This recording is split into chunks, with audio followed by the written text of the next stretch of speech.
제가 2009년도에 제가 기독교 TV 방송국에서 근무할 때 캄보디아에 가서 그 프놈펜에 가서 기독교 라디오 방송국을 세우는 업무를 제가 했었습니다. 왜 캄보디아에서 라디오 방송국을 세우냐면, 물론 종교의 자유를 허락한 나라이기도 하지만 그 캄보디아 주변에는 세 개국이 있습니다. 베트남이 있고요, 라오스가 있고 태국이 있습니다. 그래서 프놈펜에서 기독교 라디오 방송국을 송출을 하면 이 네 개 나라가 이 모든 기독교 복음을 들을 수 있기에 어렵지만 2009년도에 가서 라디오 방송국을 하나님 은혜 가운데 이렇게 세웠습니다. 캄보디아 하면 여러분 잘 기억이 나시죠? 프놈펜에 가다 보면 킬링필드라는 우리가 단어를 잘 압니다. 100만 명을 공산주의가 무참하게 지식인들을 학살한 사건이 있었습니다. 지나간 사람을 보고 손에 볼펜 자국이 이렇게 눌러져 있으면 잡고, 또 안경 낀 사람은 무조건 잡아서 지식인들을, 공무원들을 다 죽였는데 그 수가 100만 명이었다라고 합니다. 그래서 제가 그 캄보디아 프놈펜에 라디오 방송국을 세우러 갔을 때 그 킬링필드 박물관에 간 기억이 있습니다. 그때 너무나 잔인하게 그 지식인들을 죽인 그 고문 기구들이 그대로 전시되어 있습니다. 여러분 캄보디아 간 분들은 그 프놈펜에서 이렇게 박물관에 가신 분도 계셨을 건데, 그때 얼마나 인간이 잔인한가를 이렇게 극명하게 보여줬습니다. 대부분 사람을 찢어 죽이고요, 몸을 관통하는 쇠를, 그리고 톱으로 사람을 이제 켜서 죽이고, 엄청난 그런 고문의 장비들과 그 고문의 장면을 그림으로 다 그려져 있습니다. 그 학교를 감옥으로 사용한 그대로 보존되어서 지금은 킬링필드 박물관으로 이렇게 되어 있습니다. 제가 느낀 것은요, 인간이 이렇게 잔인할 수 있을까? 인간이 이렇게 잔인할 수 있을까? 그런 끔찍한 장면들이 떠올라서 한동안은 그 킬링필드 박물관을 보고 난 후에는 한 일주일 동안은 굉장히 많이 힘들었습니다. 여러분, 인간의 사형 방법 중에서, 형벌 중에서 가장 모질고 가장 잔인한 그런 사형 방법은 십자가입니다. 보통은 십자가에 달리면요, 건강한 사람은 7일 정도, 몸이 약한 사람도 3일 정도 십자가에 달려서 이렇게 끔찍한 상태로 피를 다 흘리고 죽게 됩니다. 그뿐만 아니라 수치심을 주기 위해서 온 몸을 하나도, 실오라기 하나도 입히지 않고 벌거벗겨서 십자가에 달려서 그대로 이렇게 죽게 하고, 그 시체를 절대로 손에 못 대게 합니다. 그래서 새들이 와서 그 죽은 시체를, 죽어가는 시체를, 그것을 다 뜯어먹게끔, 너무나 끔찍한 사형 방법이 십자가입니다. 그래서 로마 법에서는 로마 시민에게는 절대로 십자가형을 적용하지 않습니다. 식민지 지배의 노예나 식민지 지배에서 반란을 일으킨 자에 한해서 그 로마의 정부에서 십자가형을 내리고 있습니다. 그래서 십자가형을 받은 죄인의 가족은 엄청난 돈을, 집을 다 팔아서라도 뇌물을 줘서 다른 사형 방법으로 받게끔 하는 일도 있었다라고 하고 있습니다. 오늘 본문은요, 죄가 없으신 예수님께서 죄인인 우리를 대신해서, 그리고 예수님께서 그 십자가의 사형을 받으시는 내용이 오늘 본문의 말씀입니다. 오늘 주제는요, 예수님의 십자가 앞에서 우리는 어떤 교훈을 가져야 할까요에 대한 질문을 던지고자 합니다. 질문이 뭐라고요? 예수님의 십자가 앞에서 우리는 어떤 교훈을 가져야 할까요? 십자가 앞에서 우리는 어떤 교훈을 가져야 할까요? 라는 질문을 오늘 해답을 찾고자 합니다. 자, 19장 4절 봅니다. 19장 4절, 요한복음 19장 4절 같이 있습니다. 시작. 빌라도가 다시 밖에 나가 말하되, 보라, 이 사람을 데리고 너희에게 오나니 이는 내가 그에게서 아무 죄도 찾지 못한 것을 너희로 알게 하려 함이로라 하더라. 이는 내가 그에게서 아무 죄도 찾지 못한 것을 너희로 알게 하려 함이로라. 한번 줄여보세요. 로마 총독 빌라도는요, 예수님이 죄가 없다고 분명히 그가 판단했습니다. 그러나 유대인의 그 성난 군중들은요, 반란을 일으킬 것을 생각해서 겁이 나서 오히려 바라바는 놓아주고 사면하고 예수님은 십자가에 못 박아야 된다는 그들의 군중들의 그 소리에 빌라도는 그만 거절하지 못하고 그대로 판결하게 됩니다. 그러면서 군중들에게 예수님을 재판장으로 끌고 나가면서 이렇게 소리칩니다. 19장 5절, 오늘 중요한 말씀입니다. 19장 5절, 군중들에게 예수님을 재판장에 끌고 나가면서 빌라도가 이렇게 소리칩니다. 19장 5절 같이 읽습니다. 시작. 이에 예수께서 가시관을 쓰고 자색 옷을 입고 나오시니 빌라도가 그들에게 말하되 보라 이 사람 이로다 하매. 줄쳐 보세요. 보라 이 사람 이로다 하매. 줄쳐 보세요. 예수님께서 가시관을 쓰셨습니다. 여러분 예루살렘에 가보면요, 그 가시관은 저는 그냥 뭐 이렇게 좁좁한 바늘만한 가시관인 줄 알았는데요, 가시나무가 있어요. 진짜 거짓말 안 못되고요, 가시 하나가 굵기나 크기가 이거보다 더 큽니다. 가시나무를 제가 겟세마네 동산에 그 교회 가보니까 입구에 가시나무가 있어요. 가시나무인데 가시 하나가 정말 이거보다 더 커요. 근데 이걸로 가시관을 만들어서 거꾸로 이걸 찌른 거예요, 머리를. 예수님이 그 가시관을 이렇게 쓰시고, 그리고 자색옷은 황제가 입는 옷인데 가짜 자색옷을 입고 그렇게 나오시게끔 피가 다 머리에서 흘리고 계시는데 빌라도가 그들에게, 그 군중들에게 이렇게 이야기했습니다. 보라 이 사람이로다 라고 이야기하고 있습니다. 빌라도가 예수님을 십자가에 못 박으라고 소리치는 군중들에게 한 말이 보라 이 사람 이로다 라고 이야기하고 있습니다. 빌라도는 무의식적으로 이야기했습니다. 빌라도는 예수님을 십자가 못 박는데 앞장서는 악인입니다. 그런데 이 악인의 무의식적으로 한 이 말, 보라 이 사람 이로다.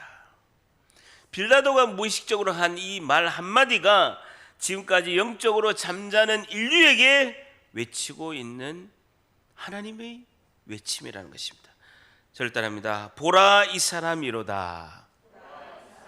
이 사람을 보라는 것입니다. 이 사람을 보라는 것입니다. 여러분 이스라엘의 성지순례 가보면요, 예수님께서 십자가 지시고 골고다 언덕으로 올라가는 그 길을 비아 돌로로사라고 하고 있습니다. 슬픔의 길이라고 하죠. 비아 돌로로사라고, 예수님께서 그 관저에서, 총독 관저에서 십자가 영을 재판을 받으시고 그 갈보리 언덕, 골고다 언덕까지 걸어가십니다. 그래서 슬픔의 길, 비아 돌로로사라고 하고 있죠. 그 슬픔의 길 입구에 아치문이 있어요. 아치문이 이렇게 딱 있는데 그 비아 돌로로사, 슬픔의 길 그 입구에 뭐라고 적혀 있냐면요, 보라 이 사람 이로다 라고 적혀 있습니다. 헬라어로 에케호모라고 적혀 있어요. 에케호모, 보라 이 사람 이로다. 보라 이 사람 예수를 보라라고 이렇게 적혀 있다라는 것입니다. 베드로전서 2장 24절에는 친히 나무에 달려 그 몸으로 우리 죄를 담당하셨으니 이는 우리로 죄에 대하여 죽고 의에 대하여 살게 하려 하심이라. 그가 채찍에 맞음으로 너희는 나음을 얻었나니 라고 베드로는 이사야 53장 5절 말씀을 하고 있는 것을 보고 있습니다. 우리의 죄악과 허물 때문에 예수님이 대신 채찍에 맞으시고 십자가에 죽으신 그 예수님은 어떠한 경우라도 그 우리의 고통을 아시고 우리의 그 고통을 기억하신 줄 믿습니다. 여러분 세상 누구도 나를 모르지만 어떠한 경우라도 예수님만은 내 고통을 이해하시고 내 고통을 아시고 내 고통을 기억하신 줄 믿습니다. 그분이 우리의 질고를 다 지시고 우리의 고통을 채찍에 맞으심으로 우리가 나음을 얻기 위해서 그분이 채찍에 맞으심으로 고통을 다 짊어지셨다는 것이죠. 다 같이 절 따라합니다. 예수님만은 내 고통을 이해하시고 내 고통을 아시고 내 고통을 기억하신다. 한 번 더, 예수님만은 내 고통을 이해하시고 내 고통을 아시고 내 고통을 기억하신다라는 것이죠. 자, 17절로 내려갑니다. 17절 같이 있습니다. 시작. 그들이 예수를 맡음에 예수께서 자기의 십자가를 지고 해골이라 하는 곳에 나가시니라는 것이죠. 해골 히브리 말로 골고다라는 것입니다. 예수님 십자가 못 박힌 곳은요, 해골이라는 곳이로 장소 이름이 해골이라는 것이죠. 히브리 말로 골고다, 골고다고 라틴어 말로 갈보리라고 이렇게 명칭하고 있습니다. 갈보리는 로마 라틴어로 말하고 있고 히브리 말로 유대인들 말로는 그것을 골고다, 뜻은 뭐라고요? 해골이다라는 것이죠. 왜 해골이라고 하느냐, 골고다라고 하느냐, 라틴어로 갈보리라고 하느냐, 그 유대에 내려오는 전승의 이야기를 보면요, 골고다 언덕을 이렇게 보게 되면, 산에서 이렇게 딱 보게 되면 골고다 언덕이, 갈보리 언덕이 해골하고 이렇게 닮았다라고 해서 그것을 해골, 골고다라고 이야기했다는 설이 있고요. 두 번째는요, 아담의 해골이 이곳에 묻혔다라고 해서 그것을 옛날부터 해골이라고 이렇게 부르었다라고 합니다. 만약에 유대 전승이 아담의 해골이 여기에 묻혔다라고 한다면 장소적으로 상당한 의미가 있다라고 할 수 있죠. 왜냐하면 첫째 아담은 우리에게 무엇을 물려줬습니까? 사망을 물려준 거예요. 사망과 죽음을 물려준 이 아담이 그 묻힌 곳에서 고린도전서 15장 45절에 보게 되면 마지막 아담이신 예수님께서 그 자리에 돌아가셨다라고 한다면 그 예수님은 우리에게 부활의 생명을 물려주신 줄 믿습니다. 어쨌든 골고다 언덕은요, 우리가 가보면 예루살렘 성 밖에 있어요. 왜냐하면요, 그 사형을 이렇게 하기 때문에 성 안이 더럽혀진다고 해서 성 예루살렘 바깥에다가 골고다 언덕이 이렇게 있습니다.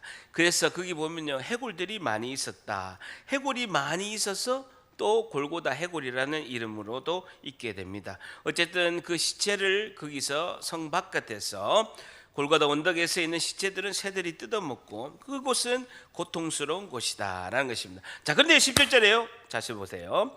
예수께서 자기의 십자가를 지시고 해골이라 하는 곳에 줄자 보세요. 나가시니라는 것입니다. 나가시니, 십자가를 지시고 예수님께서 그 골고다 언덕으로 나가신다라는 거예요.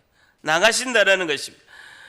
여러분, 제가 예수님을 인격적으로 만날 때 성령 하나님이 제 안에 오셨을 때 가장 일어난 현상이 두 가지가 있었습니다. 첫 번째는요, 제가 끝없이 생각나는 거, 죄가 끝없이 생각나서 계속해서 회개하는 은혜를 주신 거예요. 제가 그렇게 나쁜 짓을 많이 한 사람이 아닌데요, 제가 계속 생각이 나는 거예요.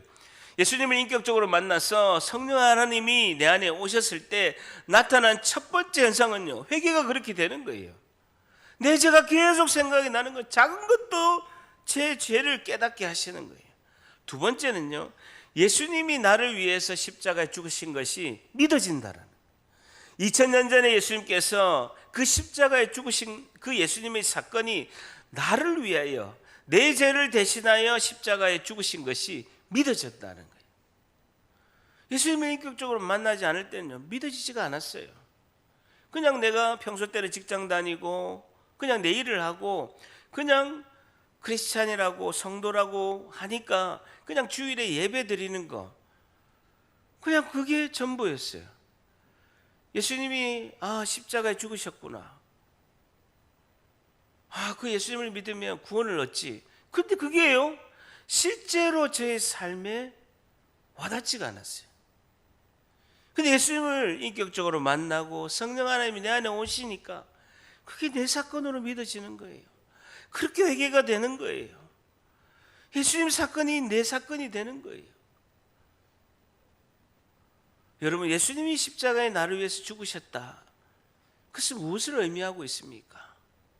내가 예수님과 함께 2000년 전에 예수님과 함께 십자가에 못 박혀서 죽는다는 것은 무엇을 말하고 있습니까? 어떤 의미를 가지고 있습니까? 단순히 그것을 믿음으로 구원을 얻는 걸 넘어서서 그전에는 옛자, 내가 주인된 그 옛자가 2000년 전에 예수님과 함께 십자가에 죽는 거예요. 그전에 내 삶의 주인은 나였던 거예요. 내가 생각하는 대로, 내가 계획하는 대로, 내 뜻대로 하는 거예요. 근데 2000년 전에 예수님이 나를 위해서 십자가에 죽으신 그 사건이 나와 하나가 되면 주인이 바뀌는 거예요. 이전 것은 지나갔으니 보라 새 것이 되었도다. 내 인생의 주인은 예수님으로 바뀌는 그 기적의 사건이 십자가의 사건인 줄 믿습니다. 우리는 믿음으로 내가 오늘 예수님의 그 십자가 그 자리로 가야 할 줄 믿습니다. 예수님의 십자가 앞에서 우리는 어떤 교훈을 가져야 할까요? 첫 번째, 성도는 믿음으로 날마다 나를 구원하신 그 십자가의 자리로 나아가야 합니다 라는 것이죠. 성도는 믿음으로 날마다 나를 구원하신 그 십자가의 자리로 나아가야 합니다 하는 것입니다. 성도는 믿음으로 날마다 나를 구원하신 그 십자가의 자리로 나아가야 합니다 라는 것이죠. 17절에 예수께서 자기 십자가를 지시고 나가시니 라는 것입니다. 내가 주인된 나의 옛자는 십자가에 죽고 예수님이 나의 주인이심을 우리가 고백하는 것이 십자가의 자리로 날마다 나아가는 것이다 라는 것입니다. 그럴 때 믿음으로 우리의 죄는 예수님께로 가고 하나님 말씀에 순종하신 예수님의 의로우심이 우리에게 임하는 줄 믿습니다. 예수님의 죽음은 분명한 2000년 전의 사건이지만 믿음으로 우리는 그 영원한 현재 사건으로 그분께 나아가야 된다는 것이죠. 다 같이 저를 따라합니다. 2000년 전의 예수님의 십자가는 오늘 나의 십자가이다. 한 번 더. 2000년 전의 예수님의 십자가는 오늘 나의 십자가이다. 믿음으로 날마다 그 십자가의 자리에 가야 된다는 거예요. 그 자리에 가야 된다는 것입니다. 예수님의 십자가의 사건으로 우리의 죄를 대신해서 죽으신 그 사건으로 그 십자가의 자리로 갈 때 우리는 영생의 생명을 얻고 구원의 은혜를 누릴 줄 믿습니다. 자, 18절 같이 있습니다. 18절 시작. 그들이 거기서 예수를 십자가에 못 박을새 다른 두 사람도 그와 함께 좌우편에 못 박으니 예수는 가운데에 있더라. 예수님을 극단적인 죄인으로 몰기 위해서는 방법이 없었던 거예요. 예수님 죄가 없는데 죄인인 것처럼 보이기 위해서 강도 같은 그 죄인 사이에 예수님을 가운데 두고 강도와 함께 십자가에 못 박았다라는 것이죠. 죄가 없으신 예수님을 죄인으로 죽이기 위해서는 어찌해서라도 죄인의 모습으로 가정하기 위해서 좌우 강도 사이에 예수님을 못 박은 것입니다. 19절 보세요. 빌라도가 패를 써서 십자가 위에 붙이니 그 예수님의 십자가 위에 패 이름이 뭐냐면 나사렛 예수 유대인의 왕이라 기록되었더라라는 겁니다. 죄명은 뭡니까? 나사렛 예수 유대인의 왕이라는 거예요. 로마의 반역죄라는 것이죠. 자, 그런데 20절에 예수께서 못 박히신 곳이 성에서 가까운 곳으로 많은 유대인이 이 패를 읽었는데 히브리 말과 로마 말과 헬라어 말 이 세 가지 말로 예수님이 나사렛 예수 유대인의 왕이라고 세 말로 기록하였더라라고 이렇게 말씀하고 있습니다. 그러면서 21절에 유대인의 대제사장들이 빌라도에게 이르되 그렇게 쓰지 말고 유대인의 왕이라고 쓰지 말고 줄쳐보세요. 자칭 유대인의 왕이라고 써주세요라고 요구하는 것이죠. 뭐라고요? 자칭 유대인의 왕이라고 써달라는 것입니다. 유대인의 대제사장들이 이렇게 요구하는 것은 이유가 있어요. 자칭 유대인의 왕이라고 고쳐달라고 요구하는 것은 자칭 유대인의 왕은 예수님 혼자만 반역을 했다는 거예요. 그런데 유대인의 왕이 십자가에 못 박은 것은 우리 다 유대인의 왕이 예수님인데 우리 모두가 같이 반역을 했는데 대표로 유대인의 왕인 예수님만 죽는 것이다 라는 것이기 때문에 우리는 예수님과 함께 이 같은 유대인의 반역을 한 유대인이 아니다라고 자신들이 구분하는 것이죠. 유대인 모두가 로마의 반역자인데 대표로 유대인의 왕인 예수님만 처형당한 것이 아니라 문구를 바꿔서 예수님 혼자만 반역했으니까 그렇게 바꿔달라라고 그들이 요구를 하는 거예요. 자, 22절에 같이 있습니다. 시작. 빌라도가 대답하되 내가 쓸 것을 썼다 하니라. 줄쳐보세요. 내가 쓸 것을 썼다. 줄쳐보세요. 빌라도가 오늘요 희한하게 진리의 말씀을 두 번이나 하는 거예요. 내가 쓸 것을 썼다라는 거예요. 예수님이 죄가 없음을 내가 알고 있기 때문에 너희들이 반란을 일으키려고 하니까 내가 할 수 없이 이렇게 했는데 내가 쓸 것을 썼다라는 거예요. 예수님은 유대인의 왕이라는 것입니다. 결론적으로 예수님은 유대인의 왕을 넘어서 우리의 왕으로, 온 인류의 왕으로 십자가에 죽으신 줄 믿습니다. 자, 23절 봅니다. 23절. 오늘 중요한 본문 말씀이 23절 24절입니다. 같이 있습니다. 23절 시작. 군인들이 예수를 십자가에 못 박고 그의 옷을 취하여 네 깃에 나눠 각각 한 깃씩 얻고 속옷도 취하니 이 속옷은 호지 아니하고 위에서로부터 통으로 짠 것이라 라는 것이죠. 군인들이 예수님을 다 벌거벗긴 후에 예수님의 옷을 나눈 거예요. 그 당시에 옷은요 가장 큰 자기 재산입니다. 옷이 귀했어요. 그래서 한 벌밖에 없는 거예요. 그래서 겉옷은 나누어서 한 깃씩 그들이 갖고 속옷은 가만히 보니까 통으로 짠 거예요. 나눌 수가 없는 거예요. 속옷은 통으로 짰기 때문에 나눌 수가 없는 거예요. 이게 찢어야 되는데 찢으면 가치가 없으니까 어떻게 합니까? 제비를 뽑은 거예요. 예수님이 십자가에 지금 피를 흘리면서 뚝뚝 흘리면서 있는데 밑에 있는 로마의 병사들은 겉옷은 자기들이 나눠가지고 속옷은 통으로 짜니까 제비를 뽑고 있는 것입니다.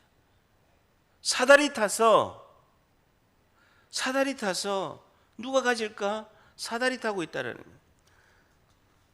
어이가 없는 지금 상황입니다. 정말 사람이 이럴 수 있을까 하는 생각이 듭니다.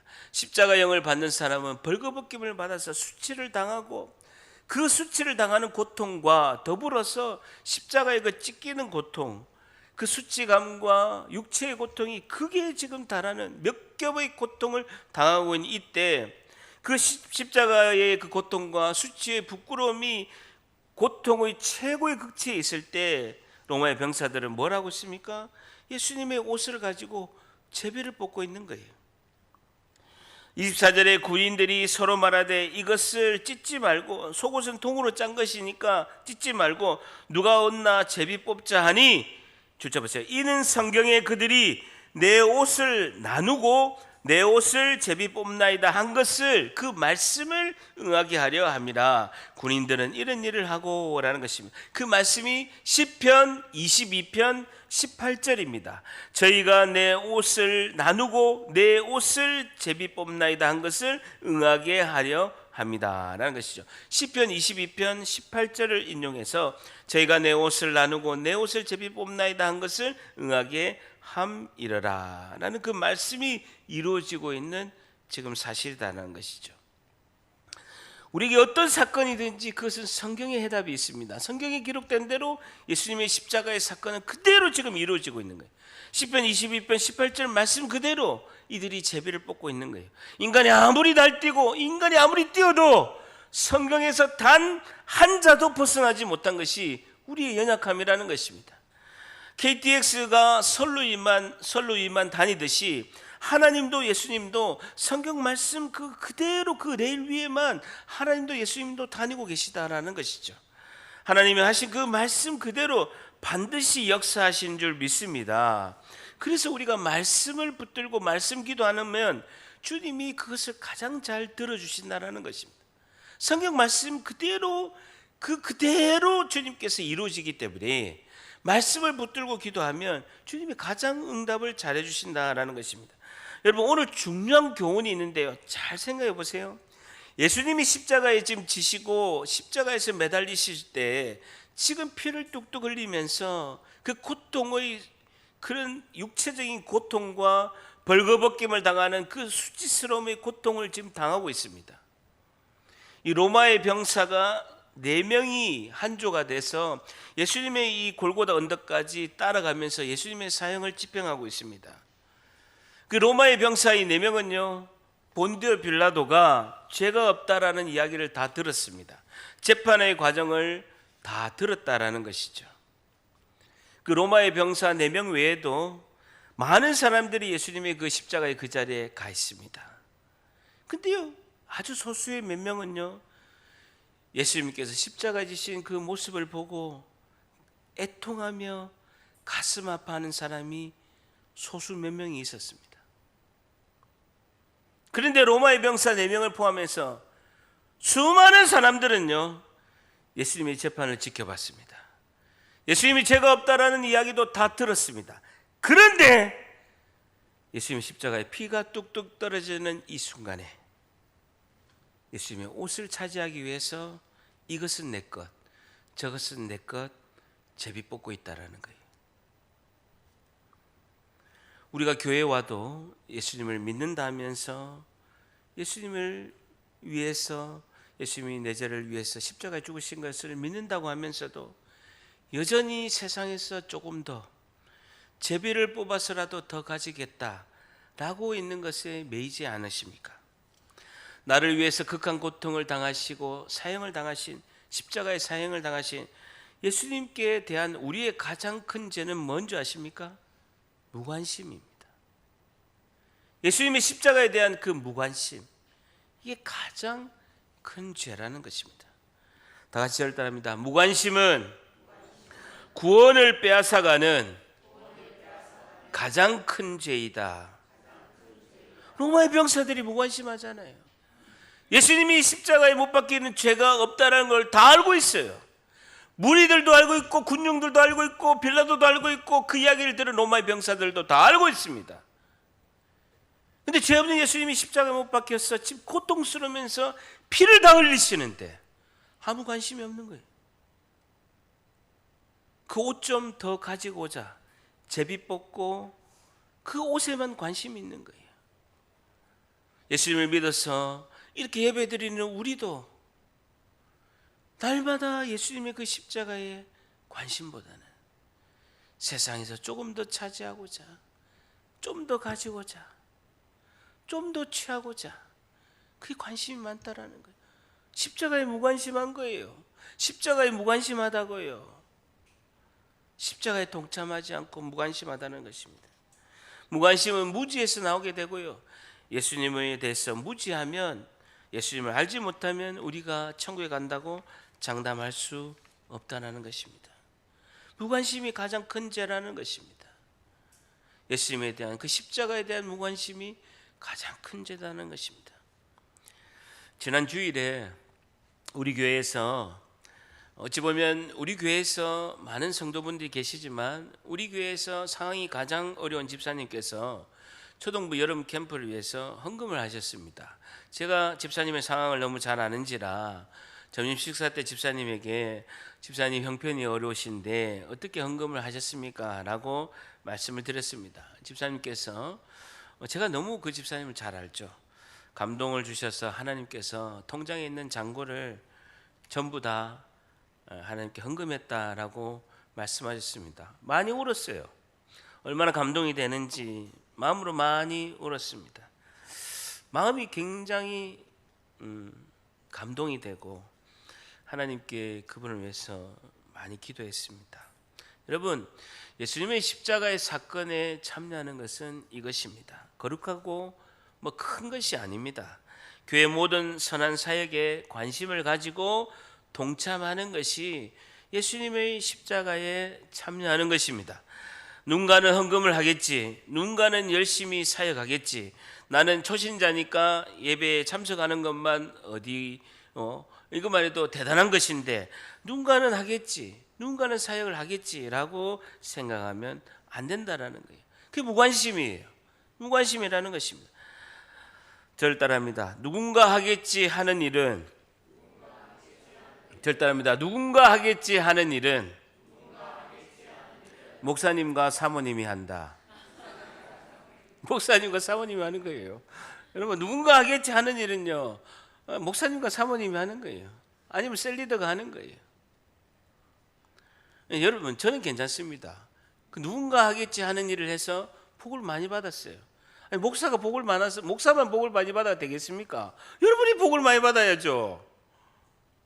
아무도 아멘을 안 하시네. 다시, 목사만 복을 받아서 되겠습니까? 여러분 더 큰 복을 받아야 될 줄 믿습니다. 여러분이 복을 받아야 돼요. 여러분이. 아니, 목사는 복을 다 받아, 아니 복을 더 받을 게 뭐 있습니까? 주의 종이 되면 그게 제일 큰 복이고, 그걸 복은 그게 최고의 복입니다. 아무도 하기 싫은 일 할 때요, 가장 하나님께서 은혜와 복을 주실 줄 믿습니다. 이걸 깨달아야 돼요. 여러분, 저는요 제일 처음 예배당에 갔을 때 새신자로 담임 목사님이 처음 참석한 새신자로 소개를 했어요. 근데 바로 그 다음 주부터 제가 할 수 있는 일이 뭔가를 찾아본 거예요. 그 제가 운전을 잘하니까 그 차량 그 주차 봉사 바로 다음 주부터 한 거예요. 바로 다음 주부터.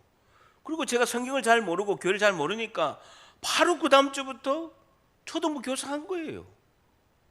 그리고 새신자 안내도 하고 보이는 건 그냥 한 거예요. 저 돈이 없으니까 뭐라도 하나 하고 싶은 거예요. 그냥 한 거예요. 내가 할 수 있는 거 교회 보면 많이 있어요. 여러분, 무관심이요 가장 주님이 가슴 아파하시는 거예요. 예수 그리스도 십자가 관심이 없는 거예요. 제비 뽑아서 내가 하나라도 더 가져야 되겠다. 날마다 예수 그리스도, 오늘 영상에 보신 것처럼 10분이라도 예수 그리스도의 십자가를 묵상하고 예수 그리스도를 바라보시기를 축복합니다. 자, 여러분, 하루에 몇 분이라도 매일매일 나를 위하여 죽으신 그 예수님을 묵상하시길 바랍니다. 오늘 두 번째, 예수님의 십자가 앞에서 우리는 어떤 교훈을 가져야 할까요? 두 번째, 성도는 예수님의 십자가에 무관심이 아니라 간절하고 집중해야 합니다라는 것이죠. 예수님의 십자가에 무관심이 아니라 간절하고 집중해야 합니다라는 것이죠. 예수님의 십자가에 무관심이 아니라 간절하고 집중해야 합니다라는 것이죠. 저는 예수님을 인격적으로 만나기 전에 그림을 그렸어요. 뭘 보이는 게 없고 또 들리는 것도 없고 성경도 잘 모르고 기도도 잘 못하는데 담임 목사님께서 예수님의 십자가를 묵상하라 라고 해서 그냥 이미지를 그냥 상상을 한 거예요. 새벽에 그냥 상상을 한 거예요. 나를 위해서 십자가 죽으신 예수님, 그냥 그림을 그린 거예요. 그 땡볕에 그 십자가의 발밑에 흐르는 그 보혈의 피를 보게 된 것입니다. 그때 그날 새벽에 성령이 임하신 거예요. 그 십자가를 묵상하고 그 십자가의 발밑에 흐르는 그 예수님의 그 피를, 그 뜨거운 땡볕에 흐르는 그 피를 내 얼굴 밑에서 봤을 때 성령이 임하신 것입니다. 여러분, 우리가 이 땅에서 생을 마감하고 천국 가기 직전에, 예수님을 만나기 직전에 자녀들이 아빠의 죽음을 보기 위해서, 엄마의 죽음을 보기 위해서 자녀들이 와서 마지막 그 엄마 아빠의 임종 앞에서 자녀들이 아버지의 재산을 조금이라도 더 차지하려고 다툰다고 한다면 그 임종에 있는 그 아버지의 심정이 어떻겠습니까? 이 모습이 로마 병사의 모습이고 우리의 모습이다라는 것이죠. 자, 그러면서 28절, 29절 같이 있습니다. 시작. 그 후에 예수께서 모든 일이 이미 이루어진 줄 아시고 성경을 응하게 하려 하사 이르시되 내가 목마르다 하시니 거기 신 포도주가 가득히 담긴 그릇이 있는지라. 사람들이 신 포도주를 적신 해면을 우슬초에 메어 예수의 입에 대니 내가 목마르다 하시니 줄자 보시고 28절에 29절에 신 포도주를 적신 해면을 우슬초에 메어 예수의 입에 대니라는 것입니다. 예수님께서 구약의 말씀을 다 이루기 위해서 마지막에 내가 목마르다라고 말씀하신 겁니다. 그래서 얼른 가서 그 쓸개의 초를 마시게 한 것은 29절은 시편 69편 21절, 시편 69편 21절에 그들이 쓸개를 나의 음식물로 주며 목마를 때에 초를 마시게 하였사오니라는 것이죠. 예수님의 그 십자가의 죽음은 구약의 말씀이 그 자리에서 다 이루어진 것입니다. 시편 69편 21편의 말씀이 목마를 때에 초를 마시게 하였사오니 이 말씀이 다 이루어졌다라는 것이죠. 성경의 약속이고 하나님의 그 뜻이 온전히 다 이루어졌다라는 것입니다. 그러면서 30절에 예수께서 신포도주를 받으신 후에 이르시되, 줄자 보세요. 다 이루었다 하시고 머리를 숙이니 영원히 떠나가시니라 라고 말씀하고 있습니다. 예수님은 아침 9시에 십자가에 못 박히시고 오후 3시까지 6시간 동안 극한 고통 가운데 마지막 힘을 내시고 마지막으로 하신 말씀이 뭐라고요? 다 이루었다라고 말씀하신 것입니다. 예수님이 이 마지막 말씀이 다 이루었다라고 하는 그 희미한 음성은 엄청난 힘이 있고 온 인류를 살리신 이 말씀인 줄 믿습니다. 인류의 온 백성들이, 인류의 온 시대에 온 인류가 이 예수님의 이 한 말씀, 다 이루었다 한 이 말씀에 구원의 역사가 다 담겨져 있다는 거예요. 성경 66권이 예수님의 이 한마디 다 이루었다에 다 담겨져 있다라는 것입니다. 다 이룬 것은 뭘 이뤘다는 것입니까? 내가 승리하였다, 내가 다 이겼노라 라고 말씀하신 것입니다. 창세기 3장 15절에 여자의 후손인 예수님께서 사단의 머리를 다 박살내었노라 라고 외치고 계신 것입니다. 여러분, 예수님께서 6시간 동안 십자가에 달리시면서 인간으로는요 도저히 견딜 수 없는 극한 고통 가운데서도 한 번도 예수님께서 비명을 지르지 않으시고, 한 번도 예수님께서 비명 지르시고 아프다라고 안 하신 것은 이유가 무엇일까요? 예수님이 잘 참으셔서 그렇습니까? 아니에요. 아니라고요. 예수님은 우리와 똑같으세요. 목이 마르시면 목이 마르시고, 배고프면 배고프시고, 피곤하면 피곤하신 거예요. 십자가에 달리신 고통은요, 예수님께도 계속 비명을 지를 만큼 극한 고통의 순간이었습니다. 근데 예수님은 6시간 동안요 단 한 번도 비명을 지르지 않으셨어요. 잘 참으셔서 하나님이시니까 이때는 하나님의 전능하신 능력이요 다 감추어진 상태입니다. 인간하고 똑같은 상황에서 인간의 죄를 지셔야 되기 때문에 어떠한 능력도 발휘하지 않으시고 우리와 똑같은 상황에서 십자가에 달리고 계신 중이에요. 근데 왜 비명을 지르지 않으셨는가? 그것은요 사랑 때문입니다. 사랑 때문이라고요. 여러분, 사랑이 없는 사람은 고통 때 비명을 지르지만 사랑으로 가득한 사람은요 비명을 지르지 않습니다. 예수님의 십자가에 못 박히게 하시고 예수님을 십자가에 달리신 것은요 예수님의 십자가에 못 박은 그 못이 아니라 하나님의 사랑인 줄 믿습니다. 십자가의 극한 고통은 하나님의 사랑을 통해서 이겨내고 예수님께서 그 사랑을 전하신 거예요. 사랑하기 때문에 비명을 지르지 않으신 거예요. 사랑하기 때문에 참으신 거예요. 다 이루었다. 하나님의 사랑을 다 이루신 줄 믿습니다. 여러분, 누가 우리와 예수님의 이 사랑에서 갈라놓겠습니까? 다 이루었다고 하신 그 하나님의 사랑, 예수님의 사랑에서 우리를 갈라놓을 수 있겠습니까? 로마서 8장 38절에 내가 확신하노니 사망이나 생명이나 천사들이나 권세자들이나 현재일이나 장래일이나 능력이나, 로마서 8장 39절에는 높음이나 깊음이나 다른 어떤 피조물이라도 우리를 우리 주 그리스도 예수 안에 있는 하나님의 사랑에서 끊을 수 없느니라 라고 말씀하고 있습니다.